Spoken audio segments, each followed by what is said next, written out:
بسم اللہ الرحمن الرحیم۔ السلام علیکم پیارے ساتھیوں، حضرت خدیجہ رضی اللہ تعالیٰ عنہ آپ کو اپنے چچیرے بھائی ورقہ بن نوفل بن اسد بن عبد العزا کے پاس لے گئیں۔ ورقہ دورہ جاہلیت میں عیسائی ہو گئے تھے اور عبرانی میں لکھنا جانتے تھے، چنانچہ عبرانی زبان میں حسب توفیق الہی انجیل لکھتے تھے۔ اس وقت بہت بوڑھے اور نابینا ہو چکے تھے۔ ان سے حضرت خدیجہ نے کہا، بھائی جان آپ اپنے بھتیجے کی بات سنیں۔ ورقہ نے کہا، بھتیجے تم کیا دیکھتی ہو؟ رسول اللہ صلی اللہ علیہ وسلم نے جو کچھ دیکھا تھا بیان فرما دیا۔ اس پر ورقہ نے آپ صلی اللہ علیہ وسلم سے کہا، یہ تو وہی ناموس ہے جس سے اللہ نے موسیٰ علیہ السلام پر نازل کیا تھا۔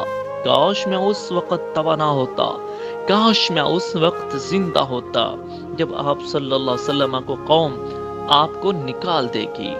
رسول اللہ صلی اللہ علیہ وسلم نے فرمایا، اچھا تو کیا یہ لوگ مجھے نکال دیں گے؟ ورقہ نے کہا، ہاں، جب بھی کوئی آدمی اس طرح کا پیغام لایا جیسا آپ لائے ہو تو اس سے ضرور دشمنی کی گئی، اور اگر میں نے تمہارا زمانہ پا لیا تو تمہاری زبردست مدد کروں گا۔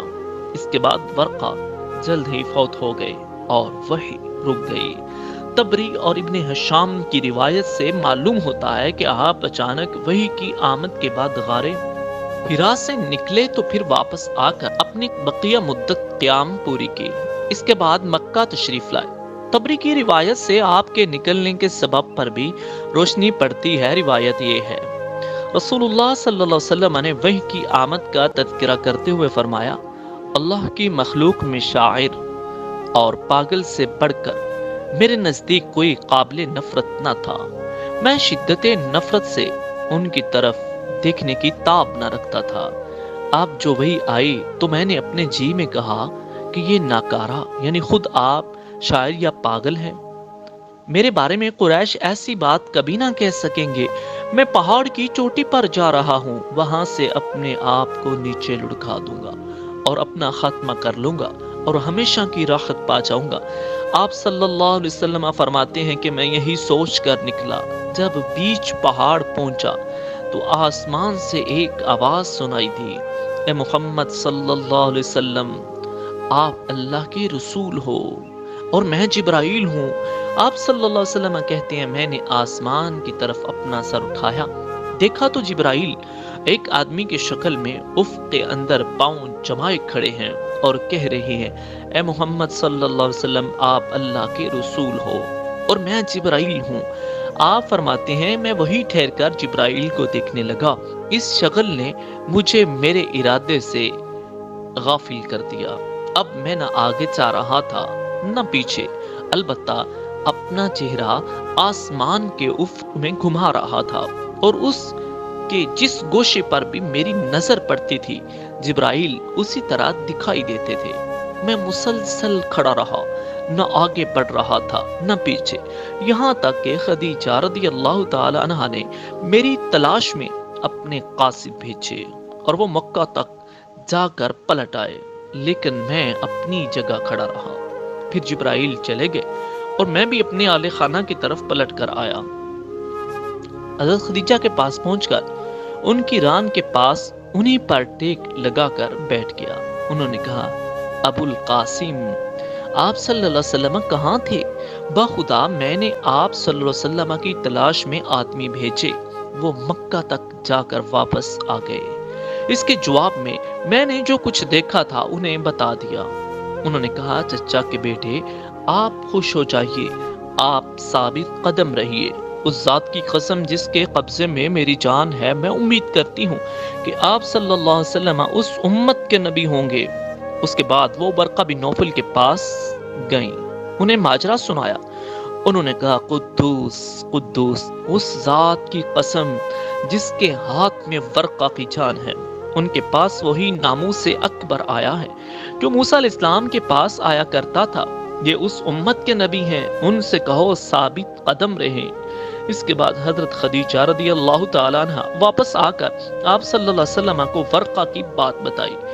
پھر جب رسول اللہ صلی اللہ علیہ وسلم نے حرا میں اپنا قیام پورا کر لیا اور مکہ تشریف لائے تو آپ صلی اللہ علیہ وسلم سے ورقہ نے ملاقات کی اور آپ صلی اللہ علیہ وسلم کی زبانی تفصیلات سن کر کہا، اس ذات کی قسم جس کے ہاتھ میں میری جان ہے، آپ صلی اللہ علیہ وسلم اس امت کے نبی ہیں۔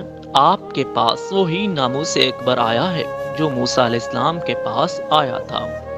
وہی کی بندش رہی یہ بات کہ وہی کتنے دنوں تک بند رہی، تو اس سلسلے میں ابن سعد نے ابن عباس رضی اللہ تعالیٰ عنہما سے ایک روایت نقل کی ہے جس کا مفہوم یہ ہے کہ یہ بندش چند دنوں کے لیے تھی، اور سارے پہلوؤں پر نظر ڈالنے کے بعد یہی بات راجح بلکہ یقینی معلوم ہوتی ہے، اور یہ جو مشہور ہے کہ وہی کی بندش 3 سال یا 2.5 سال تک رہی، تو یقیناً قطعاً صحیح نہیں۔ البتہ یہاں دلائل پر بحث کی گنجائش نہیں۔ وہی کہ اس بندش کے عرصے میں رسول اللہ صلی اللہ علیہ وسلم حزین اور غمگین رہے، اور آپ پر حیرت و استجاب طاری رہا۔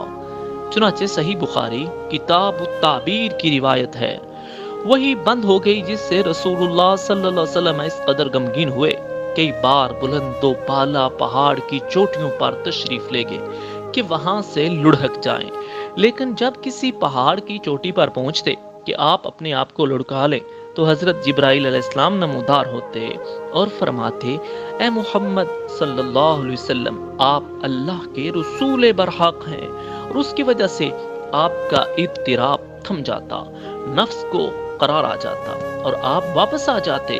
پھر جب آپ صلی اللہ علیہ وسلم پر وحی کی بندش طویل پکڑ جاتی تو پھر آپ اس جیسے کام کے لیے نکلتے، لیکن جب پہاڑ کی چوٹی پر پہنچتے تو حضرت جبرائیل علیہ السلام نمودار ہو کر پھر وہی بات دہراتے۔ جبرائیل دوبارہ وہی لاتے ہیں۔ حافظ ابن حجر فرماتے ہیں کہ یہ یعنی وہی کی چند روز بندش اس لیے تھی کہ آپ صلی اللہ علیہ وسلم پر جو خوف طاری ہو گیا تھا وہ رخصت ہو جائے، اور دوبارہ وہی کی آمد کا شوق اور انتظار پیدا ہو جائے۔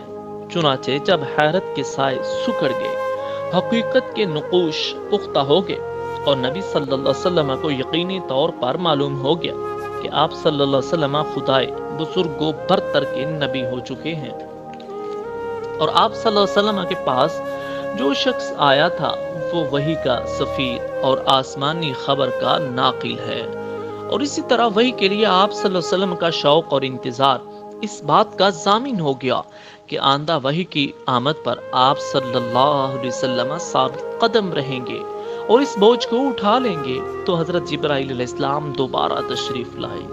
صحیح بخاری میں حضرت جابر بن عبداللہ رضی اللہ تعالیٰ عنہ سے مروی ہے کہ انہوں نے رسول اللہ صلی اللہ علیہ وسلم کی زبانی بندش وحی کا واقعہ سنا۔ آپ فرما رہے تھے، میں چلا جا رہا تھا کہ مجھے اچانک آسمان سے ایک آواز سنائی دی۔ میں نے آسمان کی طرف نگاہ اٹھائی تو کیا دیکھتا ہوں، وہی فرشتہ جو میرے پاس ہرا میں آیا تھا، آسمان و زمین کے درمیان ایک کرسی پر بیٹھا ہے۔ میں اس سے خوف زدہ ہو کر زمین کی طرف جا چکا۔ پھر میں نے اپنے اہل خانہ کے پاس آ کر کہا، مجھے چادر اڑا دو، مجھے چادر اڑا دو۔ انہوں نے مجھے چادر اڑا دی۔ اس کے بعد اللہ تعالیٰ نے یا ایھا المدثر والرجز فہجر تک نازل فرمائی۔ پھر نزول وحی میں گرمی آ گئی اور وہ پیاپے نازل ہونے لگی۔ پیارے ساتھیوں، اگر آپ کو اپنے پیارے نبی کے بارے میں جاننا اچھا لگ رہا ہے تو آپ کے ایمان کا تقاضا ہے کہ نیکی کے اس کام میں دوسروں کو بھی شریک کریں اور ان کے ساتھ بھی اس چینل کا لنک شیئر کریں تاکہ دوسرے لوگ بھی سیرت النبی اور محبت رسول صلی اللہ علیہ وسلم کے نور سے منور ہو سکیں اور آپ کو بھی اجر عظیم ملے گا۔ عزیز ناظرین، ویڈیو کو آخر تک دیکھنے کا شکریہ۔ لہذا ہماری اگلی ویڈیو کو دیکھنے کے لیے چینل سبسکرائب کر لیجئے اور بیل آئیکن کو پریس کر لیجئے تاکہ ہماری آئندہ آنے والی ویڈیو آپ کو بر وقت مل سکے۔ جزاکم اللہ خیرہ۔